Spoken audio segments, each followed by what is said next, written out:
欢迎来到巴巴娱乐呀频道，请订阅频道，所以大家不要错过当天最热门的新闻。我们今天的时事通讯包括以下内容：从琉璃到分岔路，程毅与袁冰妍的同剧不同命，敲响娱乐圈。从琉璃到分岔路，程毅与袁冰妍的迥异星途。在娱乐圈这个充满变数的舞台上，很少有比同剧不同命更令人唏嘘的故事了。2020年，一部《琉璃》让程毅和袁冰妍同时站上了事业巅峰，剧中出狱夫妇的虐恋让无数观众为之倾倒。然而5年后的今天，两人的发展轨迹却呈现出天壤之别，程毅稳步迈向实力派顶流，而袁冰妍却因税务风波黯然退场。这不仅是两个演员的个人命运转折，更折射出娱乐圈的残酷生存法则：演技与艺德缺一不可。命运的交汇点，琉璃的双星闪耀。2019年的横店影视城琉璃剧组正在紧锣密鼓的拍摄，当时还名不见经传的程毅和袁冰妍在试镜中脱颖而出，分别获得了雨丝凤和楚玄机这两个极具挑战性的角色。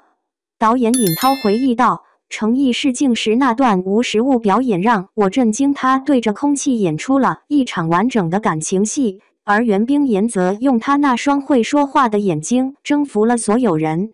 剧组最初的日子并不轻松，袁冰妍曾在采访中透露，拍摄琉璃的5个月里，我几乎每天只能睡3至4个小时，有次连续工作了38小时。而程毅则陷入了角色难以抽离的状态。他后来回忆，拍完情人咒发作那场戏后，我在酒店房间呆坐了一整晚，无法从司凤的痛苦中走出来。2020年8月，琉璃开播即爆，豆瓣开分7.9，最终稳定在7.5分，成为当年仙侠剧的标杆之作。数据显示，该剧播出期间，程毅微博粉丝从300万暴涨至1500万，袁冰妍也从200万涨到1300万。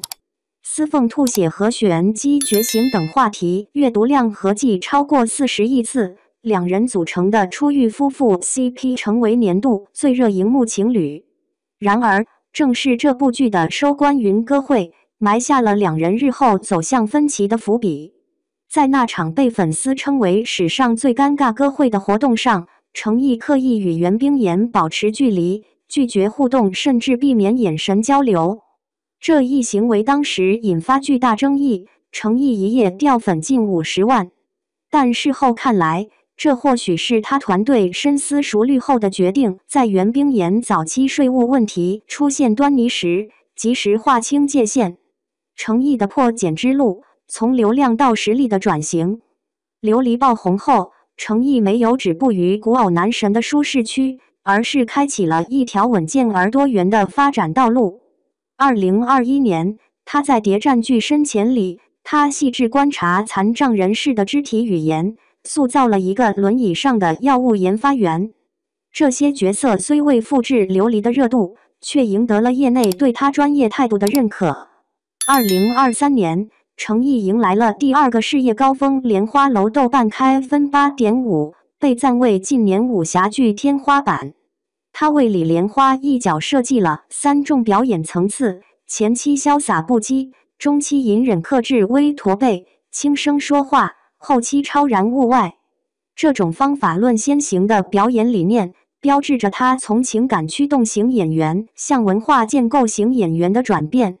据欢瑞世纪内部人士透露，程毅的选剧标准极为严格，他拒绝了很多高片酬的重复性角色，坚持每年至少尝试一个全新类型。2024年，他接拍的《富山海》则深耕文人武侠这一垂直领域。这种差异化发展策略，使他在仙侠剧同质化严重的市场中保持了独特竞争力。商业价值方面，程毅的代言从2020年的3个增长到2025年的17个，涵盖奢侈品、日化、电子等多个领域。值得注意的是，他的粉丝构成发生了质的变化，从最初的颜粉为主，转变为现在的作品粉占60%以上。这种观众粘性使他的抗拒能力得到业内公认。袁冰妍的坠落，从巅峰到谷底的警示。就在诚意稳步上升的同时，袁冰妍的事业却因一系列错误决策而急转直下。琉璃热播后，他本有机会巩固实力派小花的地位，却陷入了碰瓷营销的争议，多次被指模仿赵丽颖的造型风格，从花千骨的古代闺秀形象，相似度极高的妆造引发网友群嘲。更大的危机在2022年7月爆发。袁冰妍关联公司重庆丽妍文化传媒有限公司因偷漏税被罚97.8万元。税务部门调查显示，2019年至2021年间，该公司以企业资金为股东本人支付与企业生产经营无关的消费性支出815万元，却未履行代扣代缴163万元个人所得税的义务。尽管工作室迅速致歉并补缴税款，但经提示提醒、督促整改、约谈警示后仍整改不彻底的情节，让公众难以接受。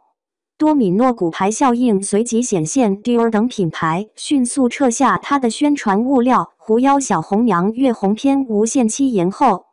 更致命的是，2024年底新一轮税务稽查中，袁冰妍再次被查出新的违规行为。累计罚款达430万元。